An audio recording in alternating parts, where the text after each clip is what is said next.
Welcome friends. आज हमने आपके आरबीएससी नाइन्थ के बिहेवियर बुक के चैप्टर 2 का part 1 Evelyn Glennie listens to sound without hearing it का आपके लेसन प्रिपेयर किया है। हमने आपके इसमें आपके टेक्स्ट बुक के क्वेश्चंस और साथ में एडिशनल क्वेश्चंस के साथ इस चैप्टर का पूरा सारांश भी ले लिया है और इस सारांश से आपको पूरा चैप्टर याद हो जाएगा, सारे क्वेश्चन आंसर्स याद हो जाएंगे। आइए स्टार्ट करते हैं। The story opens eight an underground train platform of London. कहानी की शुरुआत एक अंडरग्राउंड ट्रेन का जो प्लेटफॉर्म है लंदन का वहां से होती है। The rush hour crowd jostle for position here. जो भीड़ भाड़ का समय है और जो भीड़ है वो धक्का मुक्की कर रही है अपनी जगह को सुरक्षित करने के लिए। Evelyn was nervous but excited because it was her first day at the prestigious Royal Academy of Music in London. Evelyn बड़ी नर्वस थी, थोड़ी वो घबराई हुई थी, लेकिन वो उत्तेजित भी थी, काफी उत्सुक थी, क्योंकि आज जो काफी प्रेस्टिजियस है, काफी जिसका मान सम्मान है, नाम है royal Academy of music London में है, वहां आज उसका पहला दिन था। Evelyn was only 17 years old when she went to the Royal Academy of Music. Evelyn केवल 17 वर्ष की थी जब वो रॉयल एकेडमी ऑफ म्यूजिक में चली गई थी। It was a big challenge for her because she was profoundly deep. ये उसके लिए बहुत बड़ी चुनौती थी क्योंकि वो पूरी तरह से बड़ी थी। When Evelyn was 8 years old, her mother noticed her deepness first time when she was waiting to play the piano. जब वो मात्र 8 साल की थी तब उसकी माँ ने पहली बार उसकी बड़ेपन को नोटिस किया जब वो पियानो के बजने का इंतजार कर रही थी। They called her name but she didn't move. उन्होंने उसका नाम भी पुकारा लेकिन वो हिली नहीं। When Evelyn was 11 years old, her deepness was confirmed by a specialist. जब एवलिन 11 वर्ष की हुई तब उसका बहरापन एक विशेषज्ञ के द्वारा कंफर्म किया गया, निश्चित किया गया कि ये वास्तव में बहरी है। Percussionist Ron Forbes helped her to continue with music. He began by tuning two large drums to different notes. जो ताल वाद्य यंत्र बजाने वाला था रॉन फोर्ब्स, उसने मदद की एवलिन की संगीत को अपने साथ जारी रखने की। उसने 2 बड़े बड़े ढोल लिए और उन्हें अलग अलग सुरों में बजाना शुरू किया। He encouraged Evelyn saying don't listen through your ears, try to sense it some other way. उसने एवलिन का एनकरेज किया, एवलिन को उसका हौसला बढ़ाया, उससे कहा कि आप कानों से सुनने की कोशिश न करें, इन्हें दूसरे तरीके से महसूस करने की कोशिश करें संगीत को। Suddenly she realised she could feel the higher drum from the waist up and the lower drum from the waist down. अचानक उसने महसूस किया कि वो जो बड़ा ढोल था उसे कमर की ऊंचाई से महसूस कर पा रही थी और जो छोटा ढोल था उसे कमर के नीचे महसूस कर पा रही थी।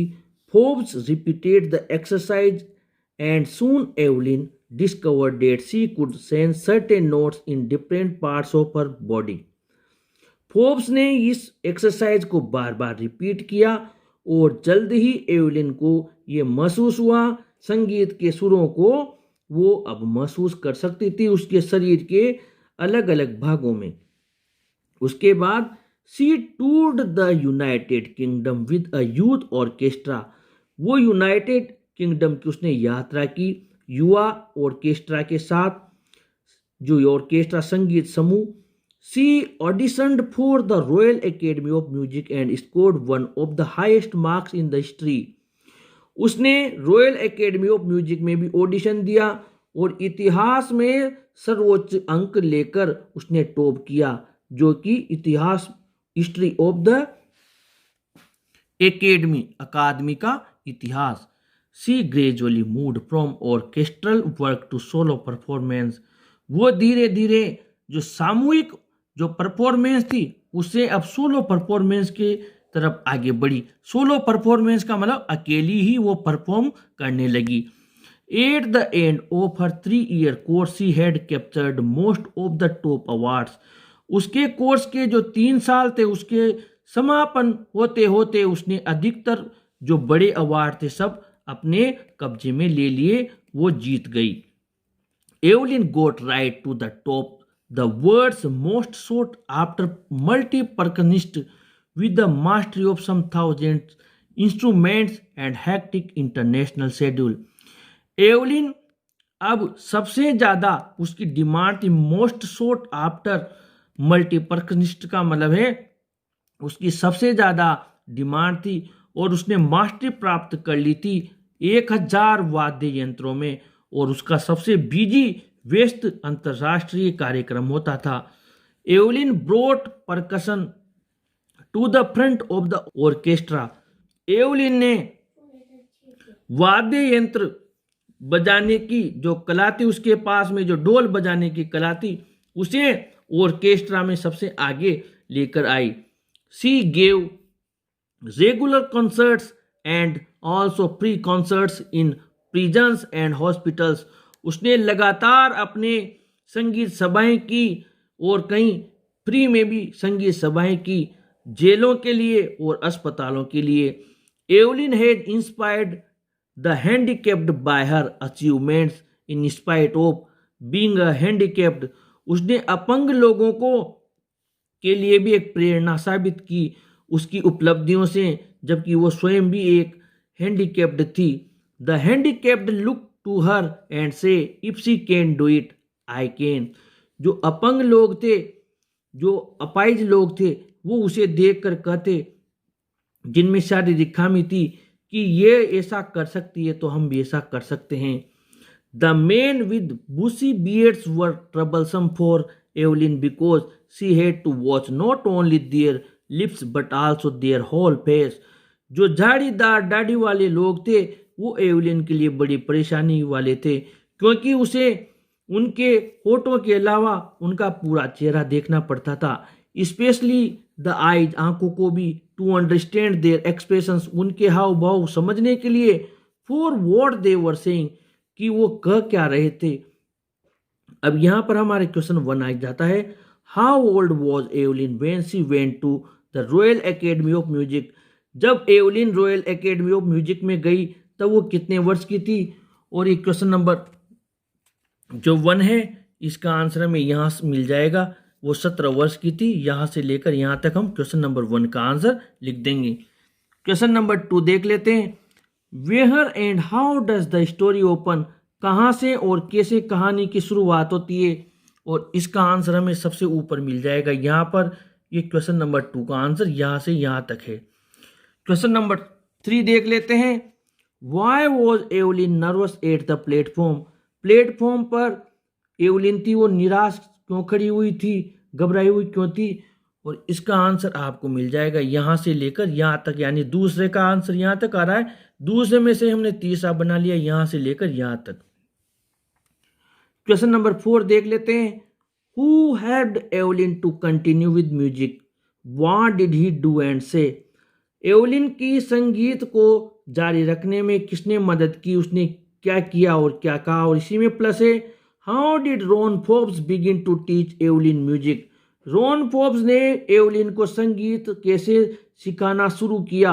और क्वेश्चन नंबर 4 है और इसका आंसर आपको लिखना है क्वेश्चन नंबर 4 का यहाँ से लेकर, और आपको क्वेश्चन नंबर 4 का आंसर यहाँ तक लिखना है। इसमें आपकी इसका आंसर कंप्लीट हो जाएगा। Question number 5, name the various places and causes for which Evelyn performs. उन अलग अलग स्थानों का नाम बताइए और कारण बताइए जिनके लिए एवलिन परफॉर्म करती है। और इसका आंसर आपको लिखना है, लेकिन पहले ये लाइन आपको साथ में लिख देनी है। Evelyn plays for the regular concerts. Evelyn लगातार संगीत सभाएं करती है, वहाँ परफॉर्म करती है। और ये लाइन लिखने के बाद आपको ये वाली लाइन 5 में यहाँ से लेकर यहाँ तक लिखनी है। इसमें आपके 5 का आंसर कंप्लीट हो जाएगा। Question number 6, enumerate Evelyn's achievements of her life as a musician, यानी कि एवलिन की जीवन में जो उसने उपलब्धियां हासिल की एक संगीतकार होने के नाते, उनकी गणना कीजिए, उन्हें बताइए। तो इसके बारे में जो हमें आंसर लिखना है इसका, वो आंसर आपको लिखना है यहां से लेकर वो आंसर आपको लिखना है और वो आंसर आपको यहां तक लिख देना है। क्वेश्चन नंबर 7 देख लेते हैं। How has Evelyn inspired the handicapped, अपंग लोगों को एवलिन किस प्रकार प्रेरित करती है, कैसे प्रेरणा देती है, और इसका आपको आंसर लिखना है 7वें का यहां से लेकर, और यह आंसर आपको यहां तक 7वें का आंसर कंप्लीट हो जाएगा। Question number 8, why were the man with bushy beards troublesome for Evelyn, जाड़ीदार दाढ़ी वाले लोग एवलिन को किस प्रकार परेशानी देते थे, और वो आंसर यहां से लेकर आपको 8वें का लिखना है, यहां तक आपके 8वें का आंसर कंप्लीट हो जाएगा।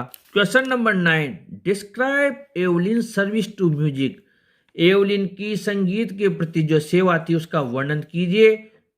इसका आंसर आपको लिखना है, उसमें पहले आंसर नंबर 5 लिख देना, और उसके बाद में आपको क्वेश्चन नंबर 9 का जो आंसर अभी हम लगाएंगे वो लिख देना। लेकिन पहले आपको 5वें क्वेश्चन का आंसर लिखना है, उसके बाद जो 9वें का आंसर है वो आपको लिखना है यहां से लेकर, आपको 9वें का आंसर लिखना है यहां से लेकर इस जगह से यहां तक, आपको 9वें का आंसर 5वां लिखने के बाद लिख देना है, उसका आंसर हमारे कंप्लीट हो जाएगा। लॉन्ग आंसर टाइप क्वेश्चन, ये 150 वर्ड्स का है, काफी बड़ा आंसर है। पहले हम क्वेश्चन पढ़ लेते हैं। How does Evelyn here music, Evelyn जो संगीत को कैसे सुनती थी, आंसर लिखने के लिए पहले क्वेश्चन नंबर 4 का आंसर लिखें, उसके बाद में 10वें का आंसर लिखें। ये 10वें का आंसर आपको लिखना है, ये तो 4 का हो गया यहां से लेकर यहां तक, फिर आपको 10वें का आंसर इसी में इसी जगह से प्लस करना है, और ये आपको लिखना है, ये आंसर लिखना है आपको यहां तक, यानी कि हमारे ये आंसर बन गया यहां से लेकर और यहां तक हमारे एक, तो ये आंसर कंप्लीट हो गया। बाद में आपको ये लाइंस इसमें प्लस कर देनी है। Evelyn explains music pores in through every part of her body, Evelyn कहती है कि संगीत उसके हर शरीर के हर हिस्से में भरा जाता है, प्रवेश कर जाता है। It tingles in the skin, her cheek bones and even in her hair, वो कहती है कि ये उसके स्किन में, चमड़ी में, और गाल की हड्डियों में, और यहाँ तक कि उसके बालों में भी सनसनी फैला देता है। When she plays the xylophone, she can sense the sound passing up the stick into her fingertips. जब वो जाइलोफोन बजाती है तो उसे महसूस होता है कि वो जो संगीत है, जो साउंड है, वो जो छड़ियां हैं जिनसे वो बजाती है उससे लेकर उंगलियों के जो ऊपर के छोर हैं वहां तक पहुंच जाता है। By leaning against the drums she can feel the resonance flowing into her body, जब वो डोल के सहारे जब वो लेट जाती है, उनसे सटकर बैठती है, तो उसे उनकी प्रतिध्वनि उसके शरीर में महसूस होती है। On a wooden platform she removes her shoes so that the vibrations pass through her bare feet and up her legs, जब वो किसी लकड़ी के प्लेटफॉर्म में अपनी परफॉर्मेंस देती है तो वो अपने जूते खोल देती है ताकि जो वाइब्रेशन होता है, जो कंपन होता है, वो उसके नंगे पैरों से होकर उसकी टांगों के जरिए उसके शरीर तक पहुंच जाए और उसे वो संगीत, वो धुन महसूस हो। ये वाली लाइंस आपको इसमें प्लस कर देनी है। फ्रेंड्स, बिहाइव बुक के चैप्टर 2 के पार्ट 2 में आप लोगों से फिर मुलाकात होगी। आप चैनल के साथ बने रहें, चैनल को जरूर सब्सक्राइब करें। Thank you.